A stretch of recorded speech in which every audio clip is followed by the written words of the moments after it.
Okay, gospel blues. Here's the rhythm part. So yeah, G, then G7,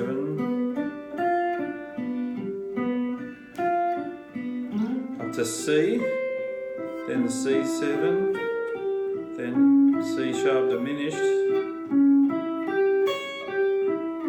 G, E7, A7, D7, yeah, then G7,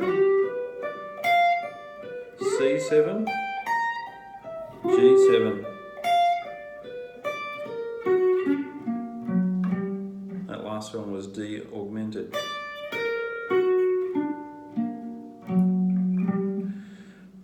D, B flat, or A sharp really, isn't it? F sharp, D, A sharp, F sharp to G. So that's all written in on the sheet. And then you're into another A section for soloing. So what you want to do is, of course, try and memorize the chords, or at least watch them and not, get lost and stuff. But you're going to want to try and play your blues scale.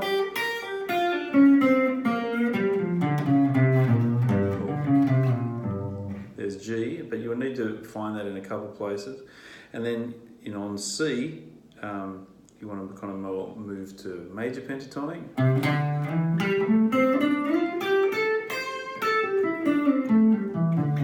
Or even when on that, you can, like we've used before when we were looking at other things, Dock of the Bay for instance.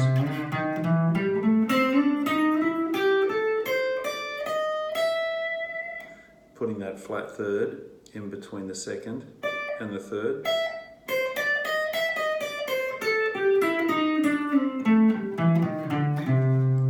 For the C. When you get to the C sharp or diminished chord, you've got to learn those diminished for the tech exam. So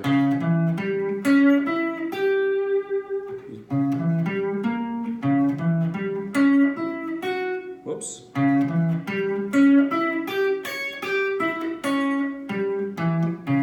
You can put that in there, but here, look at this when we did that in the rhythm part. C sharp, E, G, C sharp, G, E. You can take these up in minor thirds, so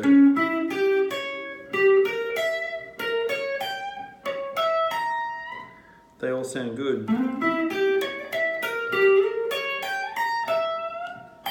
Then you're going to come to a G chord after that C sharp diminished seventh. Whenever it turns up, there's a G after that. So I was aiming at that G note there on the high E string. So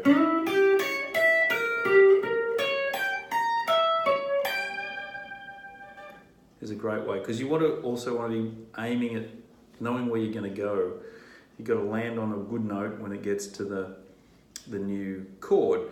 So obviously the easiest way to do that is to play the root note, but that's not always where those notes are going to create the best kind of line. So for instance, you could see when we did the G to E7 to A, like that on top.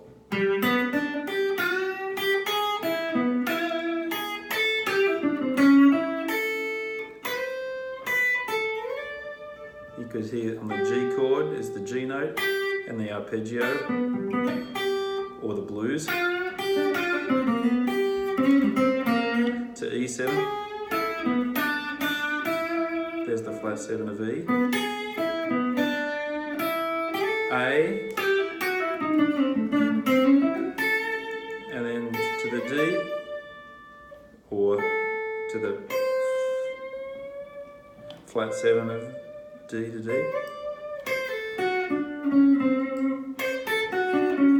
Sometimes you can put that little chromatic in between the tonic and the flat 7 that's on the D7. So there's some ideas about how you can get around that in the A section. In the B section, more of the same. You've got that C7 to C sharp, which is stuff we've looked at. Then there's G7, then to D7, so moving to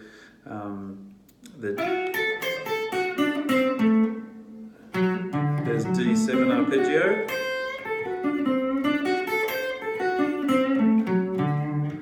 Will work, and then back to G. Then up to A. There's the triad.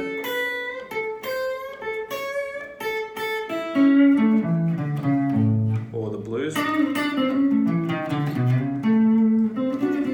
also like putting the major third in there with that. And then D9, E flat 9, D9, and then D augmented. So that's just again D7, then upper semitone to E flat, back to D7, and then you've got the augmented. That's it.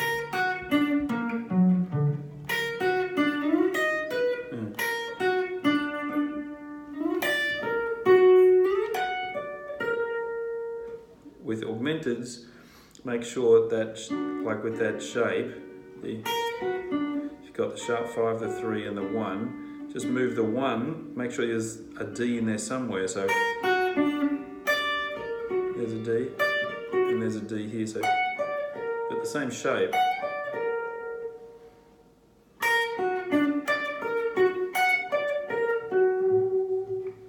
Okay. The last bit is at the very end. You can see bar 55. It's got this written.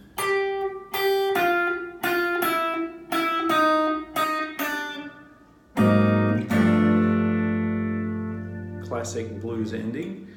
G, F, E, E flat, D, A flat 9 to G9. Or you could play it up higher if you really wanted to. The same sort of chord as when the D to E flat to D9 there. So yeah, you're coming down, you got your, from bar 53 is G7, E7, A, D,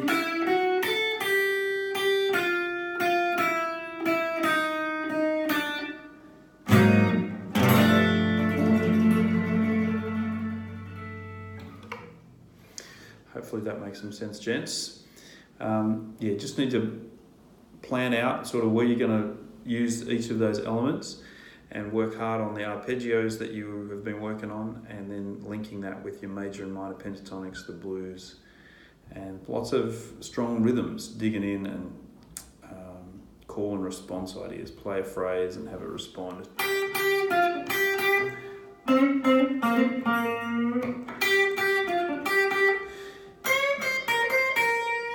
See how there's one phrase, then there's another phrase. There's another phrase, asks a question, answers the question.